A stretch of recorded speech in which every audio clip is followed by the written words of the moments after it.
So Libby, yesterday, quite an event for you. Maybe you can tell us what happened. I believe you were in the caucus room when you heard a bit of rambunctious outside.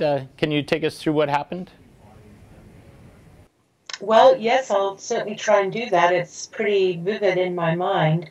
When you come onto the main floor of the House of Commons, so the Parliament building in Centre Block, you come up the main front steps, and there's a big sort of rotunda called the Hall of Honour.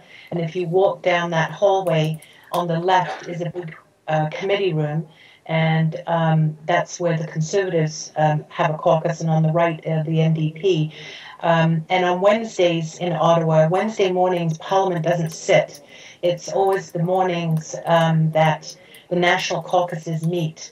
And so we go into our respective rooms, we talk politics, we talk about what's going on in the House. And so we were doing our regular Wednesday morning thing, which was our caucus meeting. And we had just heard our leaders speak and give an update on various matters, and people were lining up at the mic, getting ready to respond and to give feedback. And so this was about close to 10 a.m. And all of a sudden we heard rapid fire. Now, some people thought it was chairs or trolleys falling down, but within a nanosecond, I think for everybody, it became very clear that it was gunfire, and it was repeated. And the security guy who stands outside our main door leading into the hallway of the Hall of Honor, he came in and shut the door, and he stood in front of the door. Now, I only realized later that that door does not lock. The side door locks. They lock the side door, but that door doesn't lock. And he basically said, "Get down." So there's one person posted at the door, and the idea is he keeps you secure. Well, there's one door at one security personnel at each door, and there's two doors, and they monitor who's going in and out of a caucus room because, of course, they're in-camera confidential meetings. They're not armed, and usually, they're making sure a reporter doesn't slip in or Yeah, we've been known to do that. Yes. So this guy came in and stood himself at the door, and it was unlocked. It was closed, but it was unlocked. We all hit the floor. Meanwhile, we could hear the gunshots going off. I heard at least, 20 or 30 gunshots in rapid fire. And we're lying very quiet. There's probably, 80 or 90 of us in the room, right? So we're all lying on the floor, very, very silent. And of course, it's those moments that you're thinking, my God, what is on the other side of that door? Who or what or how many are going to burst through that door with gunfire?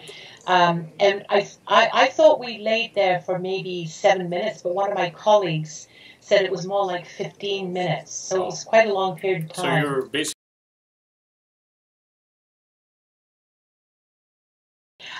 You know what? I was really calm. I don't know. It was scary, but I don't know if I felt overly scared. I just felt like I had to be very quiet and I had to pay attention, and not like panic or anything.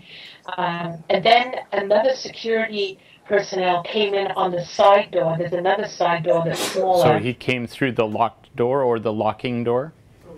No, he takes another door that goes into another room, not into a hallway.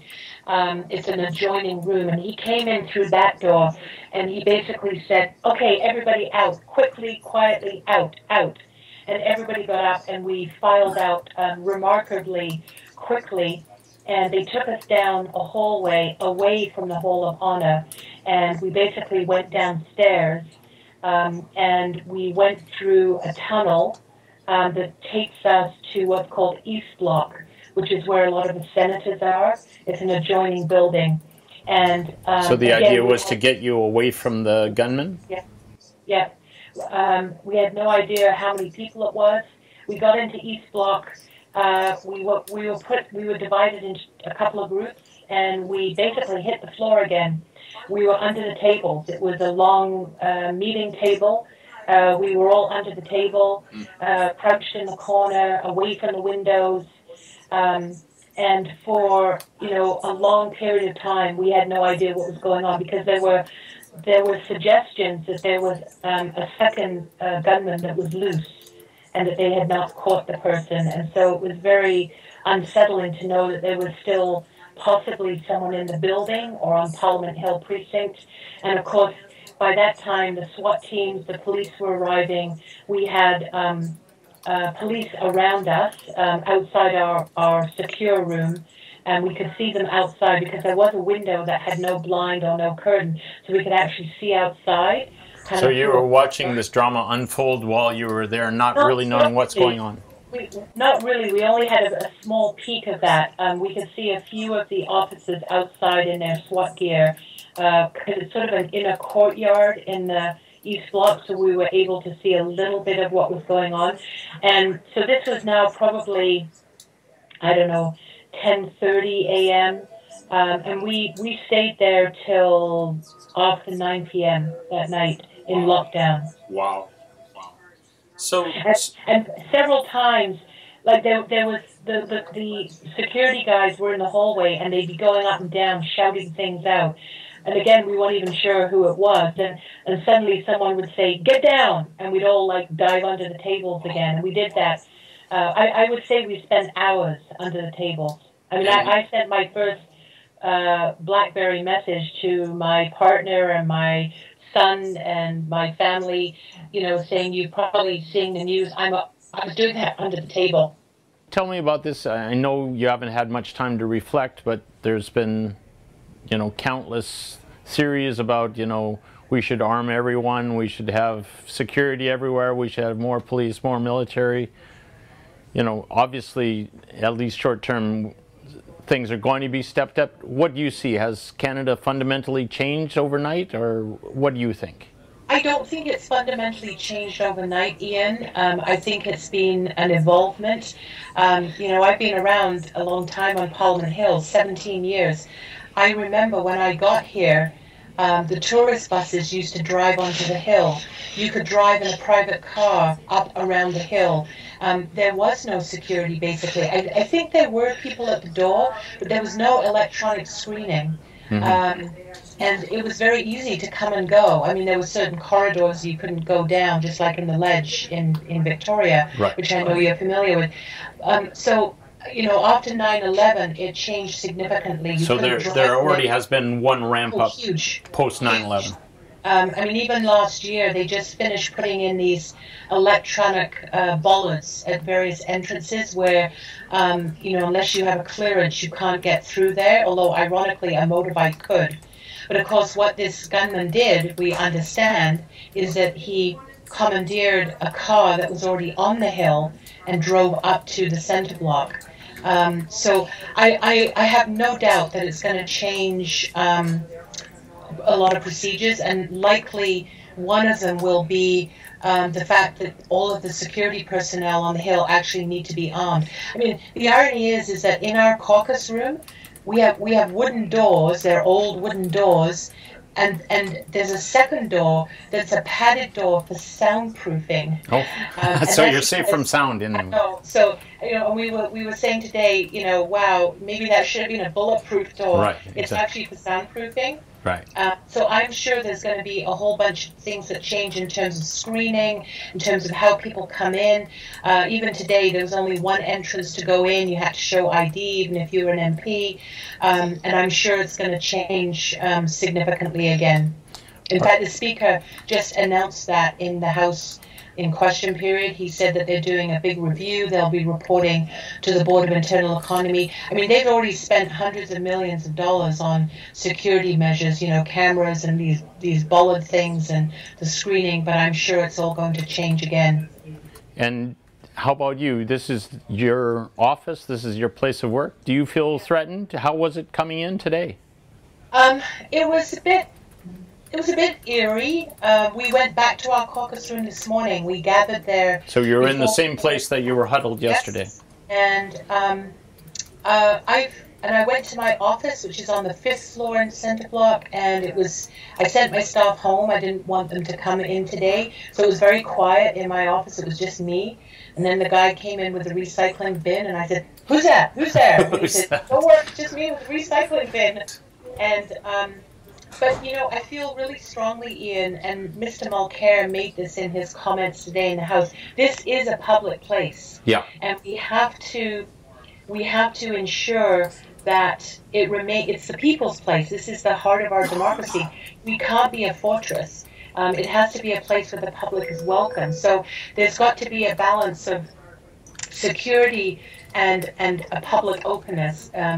So do you see perhaps that, you know, visitors, I've been to Ottawa once, I walked right up to it, I was out there in the park, I was surprised, frankly, as a guy that's been in the business for 30 years, how open it was. But do you see escorted trips, you know, only from 2 to 3 and they ramp up security, or how do you think things will evolve? I think all of that is what they're going to be looking at. I mean, when we're doing our business and you're coming to and from the House of Kashmir, you're always bypassing visitors in the corridor who are on tours with a tour guide, who are usually young students who have done training to be a tour guide. So on the one hand, you know, there is security, and it's like airports as well. You know, I guess we're all aware that, you know, there are ways to get around things, but nevertheless we have these measures for overall protection and I guess to reduce the risk of harm taking place. But I do want to really emphasize that for us in the NDP, we're very concerned that, you know, that it still be an open place, that the people can feel that this is their place, that they come to visit. We don't want to be bunkered down here. That's right. I think a lot of balance will be tried to put between personal security and personal liberty. Yeah. So any lasting takeaway for you, how you feel about this experience and what it's done for you personally or politically? Well, it's still sinking in. I'm the kind of person that where things get hot or sort of a bit of a crisis, I tend to sort of go really low key and calm. I don't think it's really hit me yet. Probably will when I go home tomorrow. Right. And I'm back home.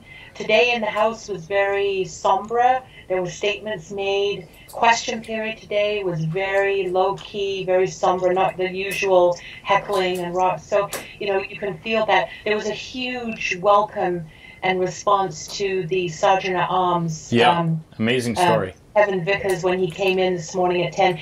We all came back to work. You know, we opened at 10 as we usually do. The mace was carried in by the Sergeant of Arms. So that was all very symbolic that the House was continuing its work. Business as usual. Business as usual, and that was felt strongly by everybody. You know, I was hugging John Baird. Is there video? We want that on YouTube. Maybe, I don't know. And you know, but there, you know, MPs do have a bond, regardless of parties. I've seen that when Mr. Your colleagues, you're in the same line of work. It's true, and we have these, you know, we have this kind of weird jobs, you know, a weird lifestyle, and so there is a bond at these moments that people connect across the aisle. I saw Stephen Harper give a hug to Thomas Mulcair. Oh man! You know, that's not something you usually unheard of scenes in the Parliament today. So yes, there it was, but it's been a good day, and business is going on, and of course now there will be a lot to analyze. There'll be good stuff and bad stuff. I mean, some of it will be all hyped up, and I worry about that. I don't want us to become a security state.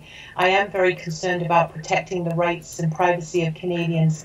So all of this is about balance, and I'm sure we're going to have very sharp debates in the House now, because I anticipate the government will be introducing more security legislation. They basically said that today. I remember 9/11 when we had Bill C-36, the anti-terrorism. It was rushed through in a couple of weeks. I was here.